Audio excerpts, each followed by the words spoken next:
Hey folks, my name is Ted. You're watching the Business of Cyber series. Thanks for joining us today.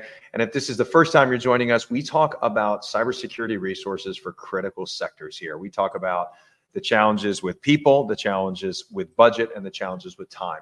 And whether you're a CISO, you're an OT director, you're an IT director, whether this is the first time that you're joining us, welcome. Today, I'm going to be joined by a special guest with an immense amount of experience in the OT market. And we're going to dive into what it takes to be a really great Enterprise Cybersecurity Program. So I'm joined by Mohammed Saad. Mohammed, thanks for joining. Thanks for taking the time. Welcome. Thanks, thanks, Ted, for having me. Thank you. I'm so excited to be here. Thank you.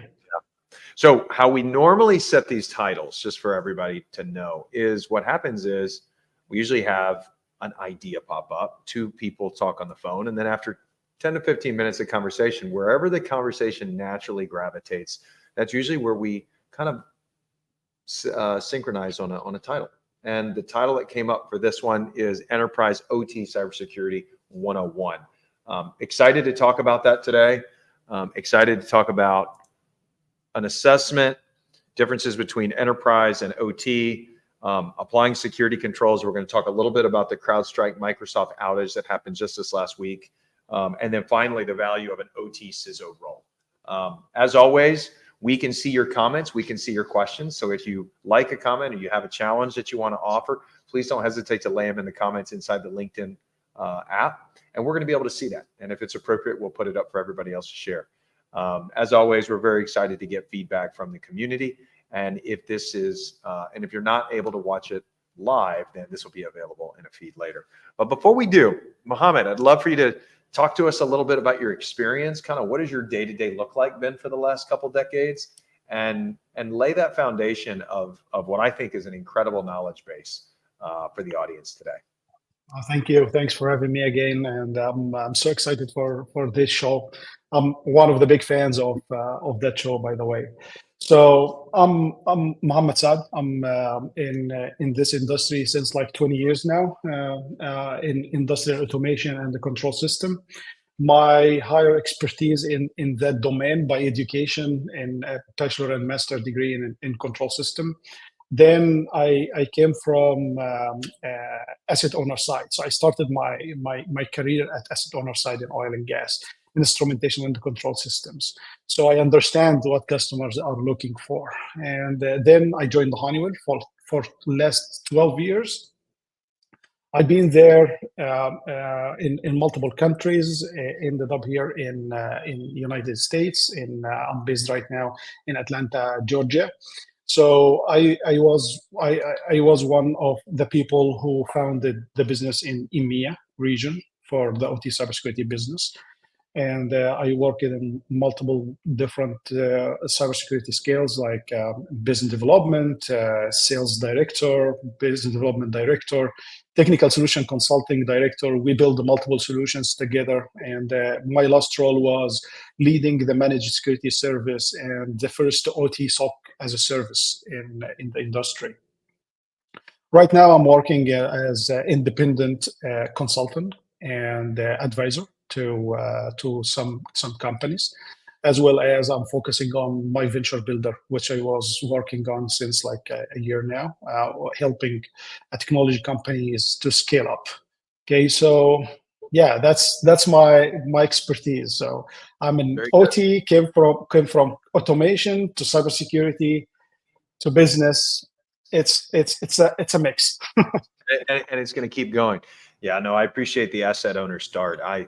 My risk management career started at the asset owner on the compliance side. And it actually, we're not started on quality control. Then that moved into quality assurance, risk management. The rest is history. So I very much make difference. It make difference, by the way. Yeah, it does. I remember the first time that I walked into a drilling facility, like an actual shop where they were building drilling tools. We were doing a root cause failure analysis, and I walked in with a shell hard hat on. It's like the seas parted. And for about 2 years prior, I had been working for asset owners, but in a compliance capacity with a consultant. I mean, being in the asset owner's shoes makes a lot of difference. And it's why I started the show, is because asset owners have just a lot on their plate right now. And I think given the budget constraints of different sectors. I mean, look at what's happening in maritime, look at what's happening in wastewater, look at what's happening in utilities. I mean, people, they're not making money hand over fist to a degree that they can digitize their facilities, keep hiring more people, even as much as some of the cyber threats might evolve faster than budgets. Mhm. A lot of these folks are limited, right? So I really liked a back to basics approach for Enterprise 101, because we can't forget that there's a ton of people that are out there with very limited resources trying to build an enterprise cybersecurity program or an OT program just for a couple facilities. So I'm excited to talk about that today. And the first kind of chapter that you wanted to focus on was, hey, Ted, we need to start with an assessment. I mean, this is the world that I live in every day with SecurityGate. So I could answer a lot of these questions, but I'm very curious. Why start with an assessment, and what do we mean when we say assessment? Okay, so it's pretty exciting because in 2012, when I joined Honeywell in Saudi Arabia, I started focusing on OT cybersecurity after Shamoon attack. Okay, so I was responsible of some of Saudi Aramco sites at that moment, and they did an assessment, and they came to us like, "Oh, we did an assessment with XYZ company, and we need you guys to implement the guidance." And what we found is like, oh, it's IT assessment, IT focused assessment, and yeah, we cannot do this, we cannot do that, we cannot do that. And it's this was 2012, like early days of everything called OT. Right. So over the time, we were focusing on teaching our customers and asset owners to deal with cybersecurity as a program. And you just mentioned the issue of the budget issue. And the budget issue means you either overspend on something which really didn't protect you, or you may not be able to prioritize spending. Okay, so it's both of them are issues. And starting any cybersecurity program, whether in IT or in OT or whatever we call this right now, the Enterprise OT program should start with a cybersecurity assessment. There's various types, there is multiple scopes. So what I'm recommending everybody is spending some more time to define the scope of this assessment, because if it didn't go well and the deliverables was not very good, all your planning for next 5 years are going to be in vain, you know. So Right. that's the idea for this one. So important. I wrote a blog, I don't know, 4 years ago, and it said something to the effect of hold on, I'm gonna think about it. It was about, if you don't already have a plan to allocate additional resources after the assessment phase is complete, to dial in many of the vulnerabilities that you might find, many of the control gaps that you might find, then why would you start the assessment? You have to actually be thinking about the end state. And the end state is, I think the assessment is actually just the very beginning portion of your journey. And then they have to keep happening repeatedly. Yeah, but let me add something, because what I'm thinking about the assessment, especially the scope of the assessment itself. Okay, writing the scope, because in many cases, and this happened like over the last 10 years, asset owner released RFP for a proposal, what he called any type of assessment, like risk assessment or whatever. Sometimes he hand over this RFP scope to some vendor to help him writing the scope of RFP. And once Right. he releases it, he is expecting something which is not really the right thing. Okay, sometimes. So what I meant by this one, yes, having people to execute whatever remediation actions recommended by the assessment is really required. But having the right assessment in the first place is the major thing.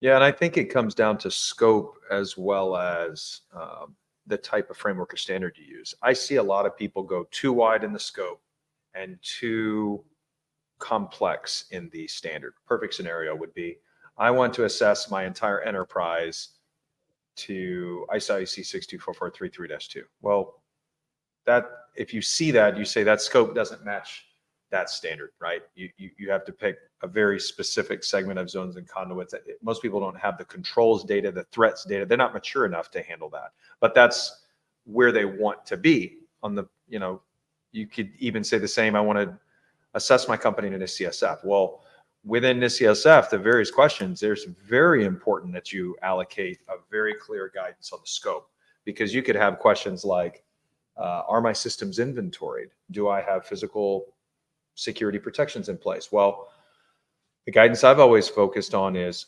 wherever there are a number of systems all pointed towards one outcome. That could be a facility, that could be a rig, that could be one specific business unit, one office building.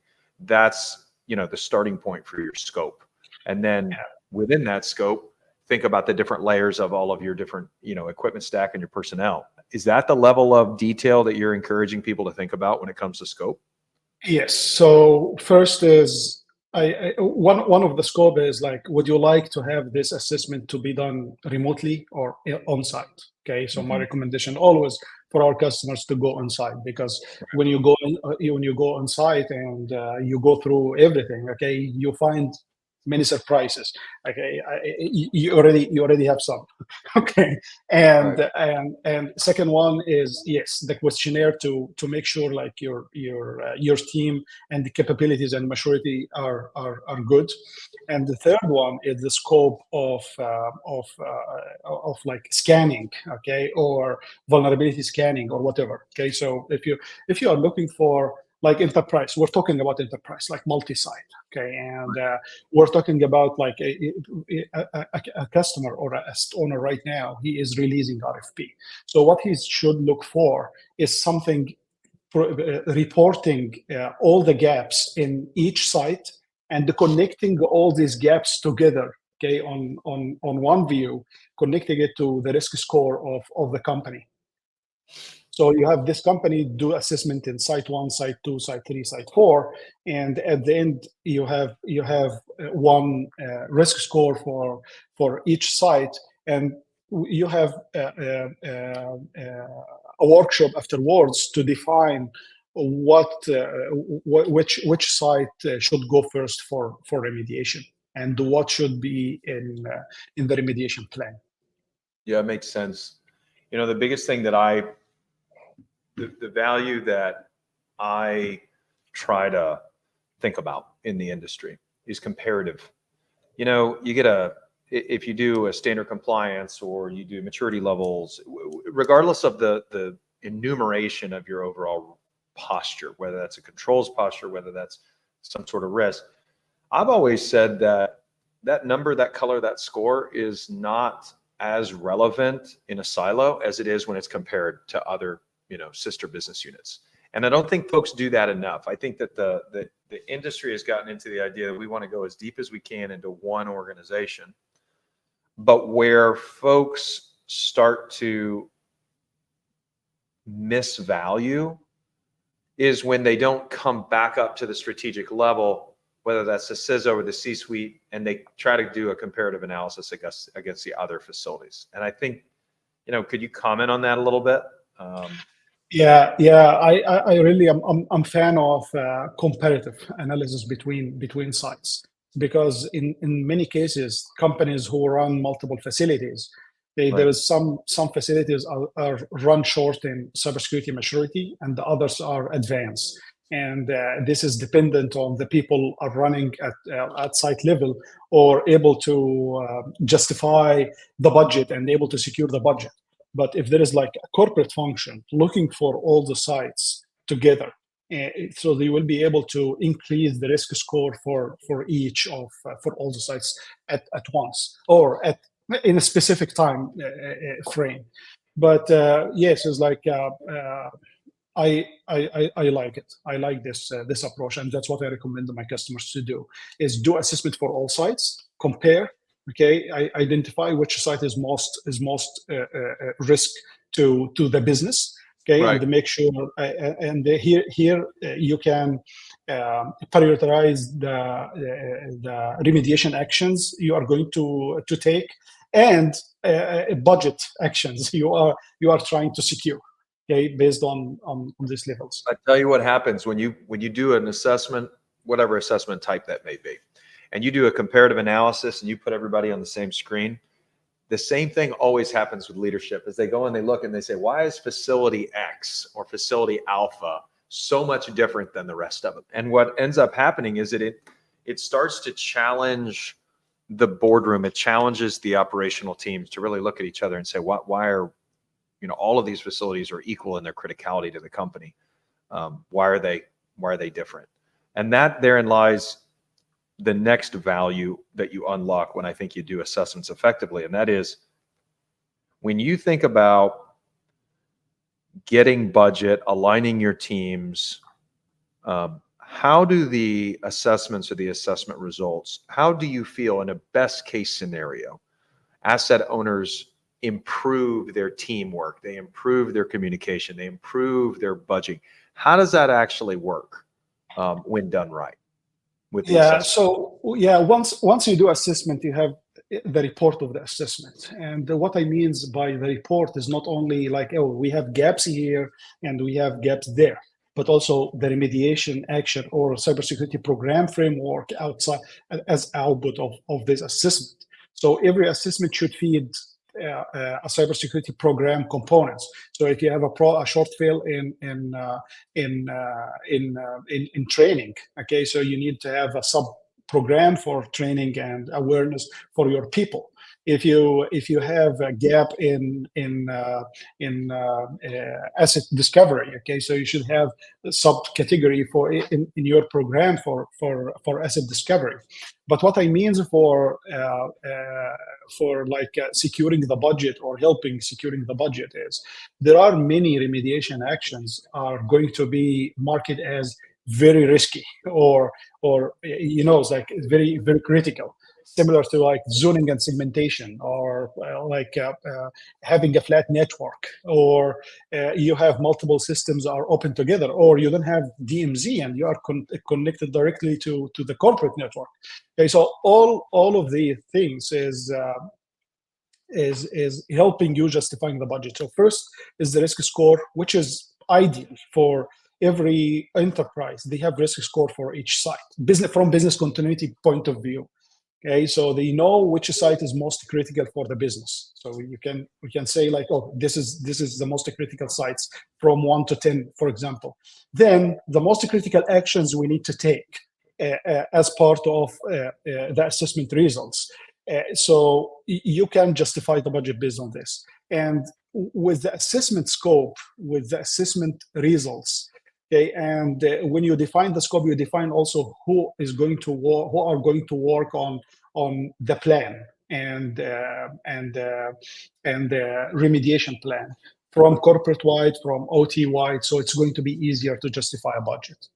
Yeah, makes sense. Well, and as you start thinking about justifying a budget, it kind of brings us to our next point, which was, you're not just doing an assessment at one facility in your mind. If you really want to start adding value, doing assessments across different facilities. But then we start thinking about where enterprise falls. So what is the meaning of enterprise and how does it differ from a conventional OT program? I think I have an idea of how I'd answer, but I'd love to get your feedback on that. Yeah. So like since 10 years ago, we're educating our customers to go through and handle the OT cyber issue or a projects as a program, because it's always evolving over time. But what happened is you have two trends. Okay, first trend is digital transformation, and acceleration of digital transformation started during pandemic time. And since that time, you have OT IT convergence. Multiple solutions has been pushed from IT to OT, specifically the remote access solutions and others. Another trend, which is really also pushing the concept of enterprise OT cybersecurity program, is the advances of AI. and autonomous operation and factories of the future, and even the industry 5.0, which is, we didn't finish yet the 4.0, but we started also industry 5.0 right now. So you are going to have multiple devices or PCs or servers at OT level are connected to the cloud directly in order to get the intelligence. So that's why we need to have something integrate this this OT strategy with IT strategy, because you cannot anymore move only with IT strategy alone or OT strategy alone, especially with, you love the budget stuff. Okay, so budget right now moved, in many cases, moved from OT folks to IT. And and because IT has different priorities, such as data confidentiality, integrity, they always think OT people are against their KPIs, and vice versa. Okay, you have also OT people. Okay, they have different KPIs, and their major KPI is safety and availability and the production first. Okay, and they also think like whatever IT tries to push to them is to limit their capabilities to achieve their KPIs.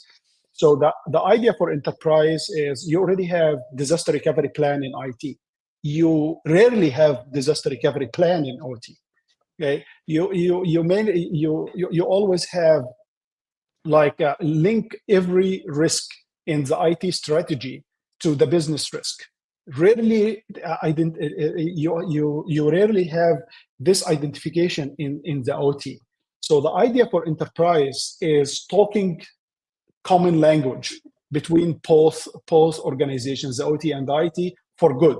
Okay, so you have the corporate guys able to understand the issues happening at the OT level, and always able to look to overall issue of the IT and the OT security together.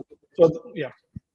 Well, I was just going to ask a question there. I'm a big believer in everybody working off of the same language, right? That's why I think a standard framework or a family of frameworks, when you start talking about controls, when you start talking about, I mean, even the controls language and what is called asset inventory, this is a very big topic. So how do you make sure that your enterprise talks the same language? OT is talking to IT, digitization is talking safety. When we kind of pull all them together in a perfect storm, how do you get them talking on the same language? Yeah, we talk a little bit in the assessment part about organization. Okay, so part of the successful enterprise OT cybersecurity program to have the overall cybersecurity strategy for all over the company is to have organization that support this function. So the organization should be, you have people from OT, people from IT are working together in order to justify anything to secure the environment, even the bill of material, even what should we buy, what should we use as a technology in IT and OT. Sometimes, let me give you an example. Okay, sometimes customer is like in IT, they are using X firewall type, and in DMZ, the OT guys, because there is disconnection, they use the same OT, the same X firewall in the DMZ. Okay, and however, from the recommendation, if you do an assessment away from IT, okay, so you are okay. You have already firewall, it's working fine, configured very well. But if you have vulnerability in this X firewall, you expose to both environments. Okay, so that's the kind of thinking we need to think about. Yeah. So the organization is a key, like IT OT cyber organization, or a kind of OT. Okay, I like it. I think that our discussion started as this about the OT CISO role. Okay. Yeah. Look, it's we've got a slide in here about OT. Yeah. Good. Look, I think that the world is trying to figure out how do they want to manage OT and IT cybersecurity. And there was some bets made that OT was going to roll up under IT. I think that's happening in a lot of cases. There were bets made that there was a standalone OT organization that's going to run everything.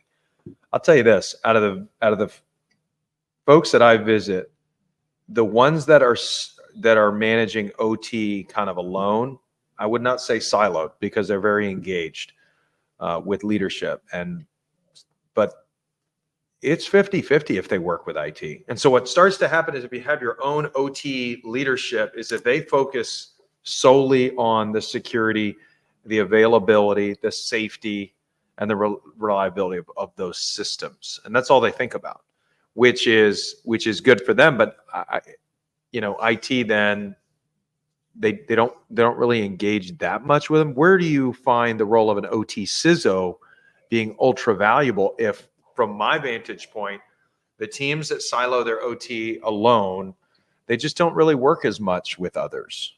They may report to leadership, but that doesn't mean they're working with their counterparts. What say you, sir? Yeah. So one thing of the assessment is assess the policies and the procedures for the company. And one part for the Enterprise OT Cybersecurity Program is adding organizational part of this assessment.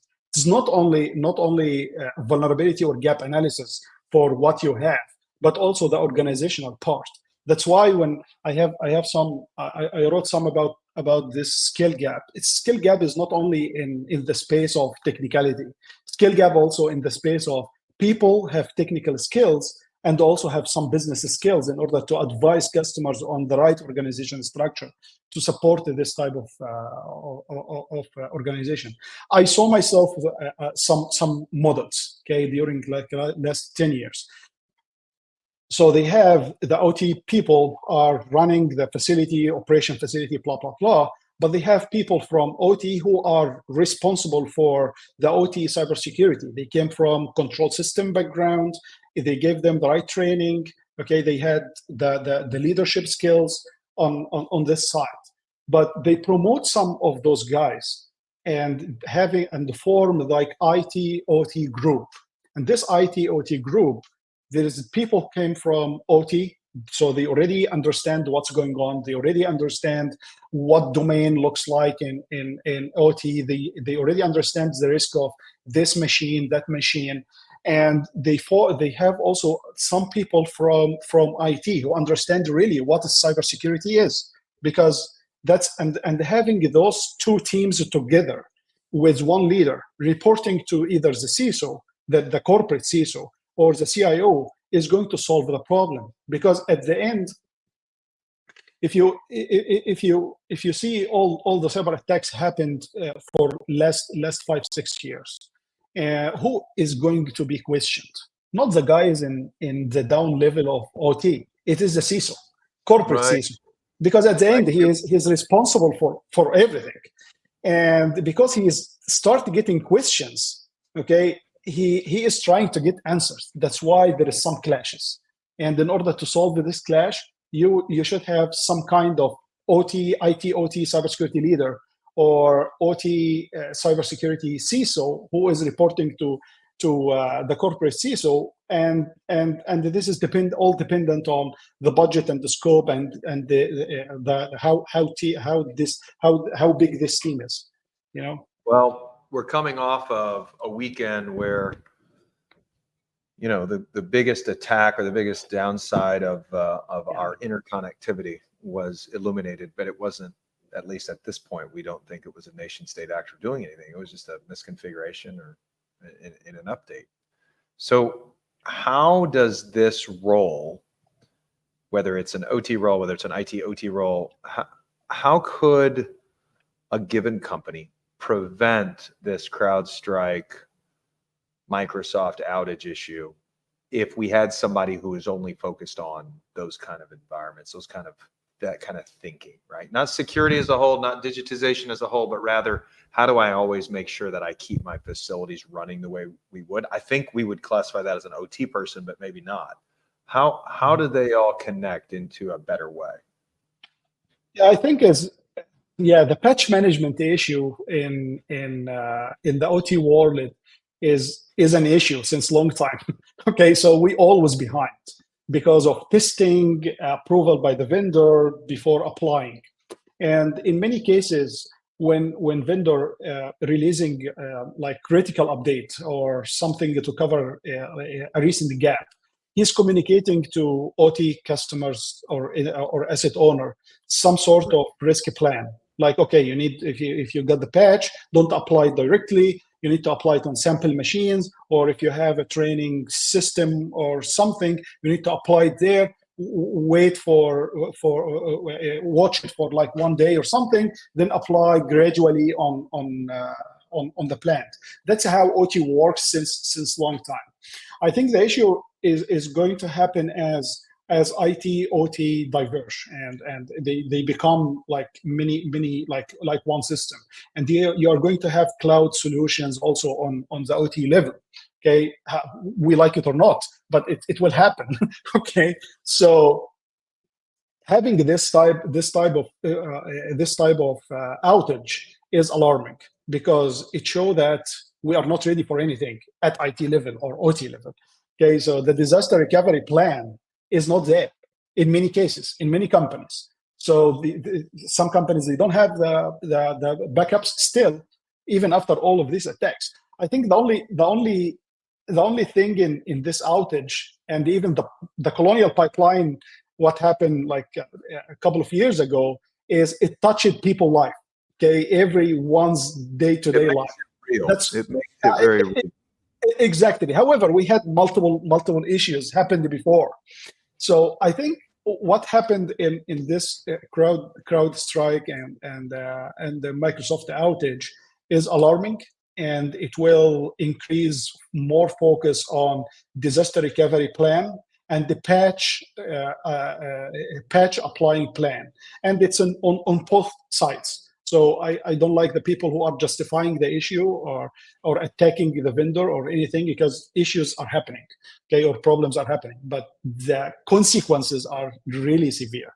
Okay, so the thing here is vendor should go through multiple testing for any patch should go through multiple testing before really get released to end user. But also end user should, yeah. Right. So one of the biggest reasons this was so compelling of an event is how many people lives it affected. We agree with that. So when you think about the vulnerability, and I'm not using vulnerability in the traditional IT or OT sense, I'm using it in the operational sense. The vulnerability that we face is if we're all drinking the exact same juice at a restaurant, and every one of those juices contains orange juice, and we have a problem with our orange juice supplier, we can't do anything. How do you feel OT people today are viewing this outage through the lens that we should not have the exact same fundamental operating system across our entire enterprise? What do you think the argument sounds like there? It's really difficult, man. It's like, we know. I think the only thing is cybersecurity is a matter of risk, and once you define the risk and understand it, you can deal with it and you can plan accordingly. So the thing right now, you define there is a risk of, you are using one sort of operating system everywhere. That is a risk, and once you understand that this is a risk, you need to plan how are you going to patch the system. How are you handling the updates? Okay, how are you testing the updates before deploying to criticality? So in OT, what I'm suggesting customers to do when they think about like patch subprogram, right, is once you do your assessment and you already have the risk score for each plant, and you understand the risk score from operational wise. Okay, so you identify define your zones based on the risk. Okay, and once you apply any patch, you are not applying this patch massively on everything. You are selecting some machines and in different risk area, started by the lower risk, then apply to the rest when you make sure it's fine. But the thing here is, yes, you have issue of one operating system overall because it's easy to use and blah blah blah and whatever we have it, and you have issue of some solutions are there massively distributed everywhere with from one company. And here's to come the supply chain thing. Okay, so for enterprise cybersecurity program, you have a supply chain sub-program, which makes sure that you are not using the same Right. solution everywhere. Okay, Yep. so if you had an outage in IT, in corporate IT, it will not affect your OT. If you have an outage in OT, you still can recover from But what happens? through But what IT. happens when somebody in procurement is negotiating a larger buy and they want to scale the same software or hardware everywhere, right? To get a better price. Yeah, I mean, it's a joke, but it happens all the time. Look, I think it there's a happens. balance. I think there's a balance between we need one operating system, we need one type of computer, we need one type of controller across the board because our economies of scale make sense with that. Economies of scale, not just in buying, but in maintaining, right? I think there's Mhm. value in that argument. But on the flip side, last weekend's event tells you that that may not be fruitful. I mean, if I owned a chemical company and I had 10 different chemical sites, I would think long and hard about deploying the exact same type of OT and IT solutions at all of them after what Exactly. happened this weekend. I just Exactly. would take a I, different approach. I'd say, well, how much is it going to cost us to maintain different solutions? Because I'm hedging my bet against something like that happening. I mean, that this weekend was illuminating, you know. Yeah, the discussion of budget or investment strategy for in the OT issue or IT issue is all it can be justifiable by risk score. Okay, so if you talk risk, okay, you will be able to justify the budget requirements and risk and vision. Okay, like how are we going to maintain this in next 2 3 years? I tell you, there's been a lot of deployment of resources against very highly technical solutions. And I think some of those highly technical solutions, whether it's access control, whether it's asset inventory, whether it's vulnerability management, maybe it's services. I think the bulk of them have gone into very, high tech, vulnerability oriented Yeah. controls. Okay. We know that the vast amount of attacks, whether intentional or accidental, that end up causing widespread, I'd say the word is chaos. Very rarely have they come from some sort of kinetic attack. They've come from something that's usually not in OT. They've come from something that no one really thought of.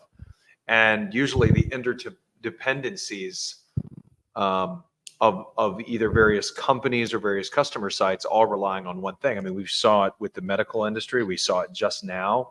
We've seen it in aviation.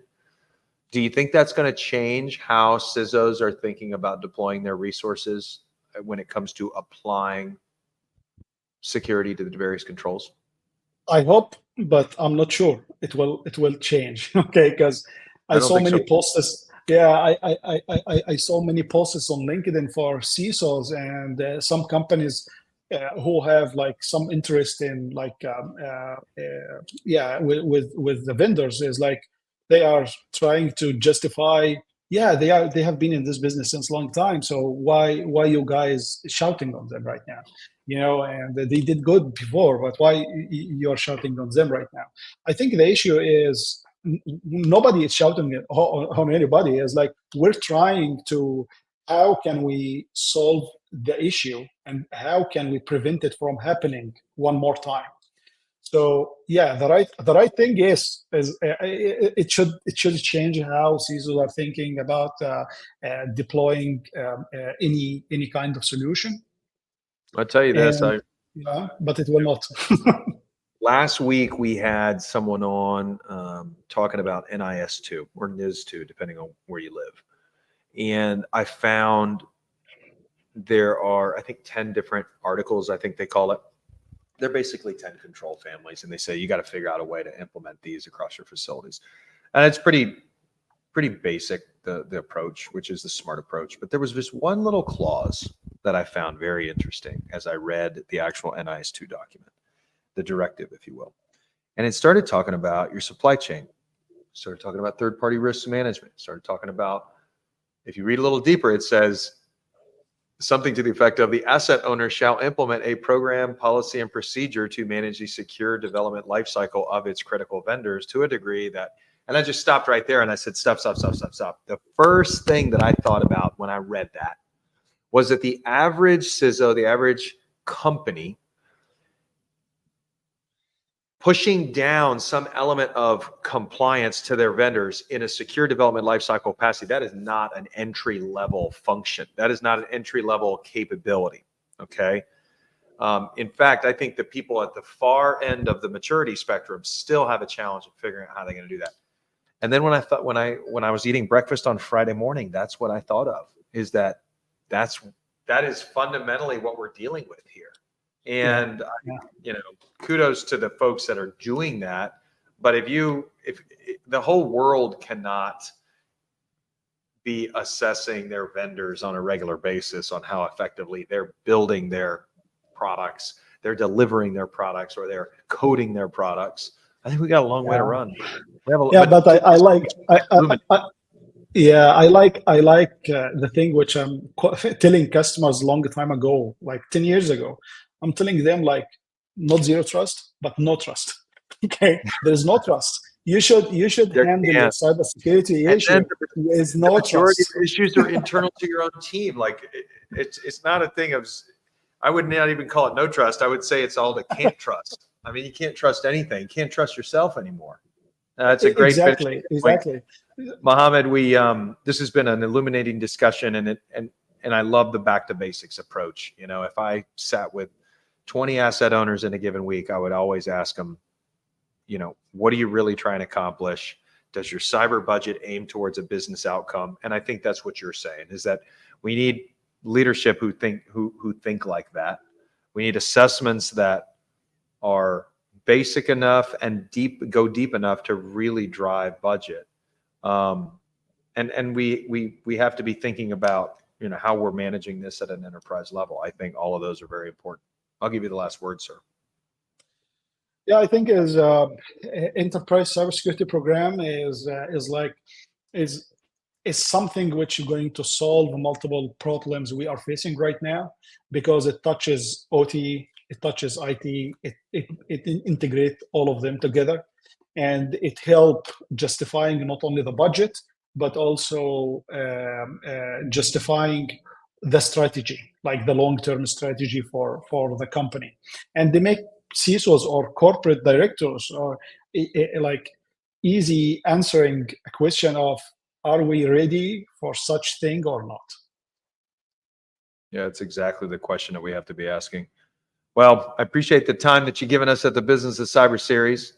Enjoy your new role. Enjoy the freedom that you have out there, working with so many great customers. And like I said, if this is the first time you're joining us, this is the Business of Cyber show. Join us on August the 6th, where we're going to be talking a little bit more about what we talked about today, which is how do you learn from what happened this last week? We'll have a special guest joining us to talk about the CrowdStrike and the outage with Microsoft. Mohammed, have a wonderful day, and thanks for your time. Thanks, Ted. Cheers.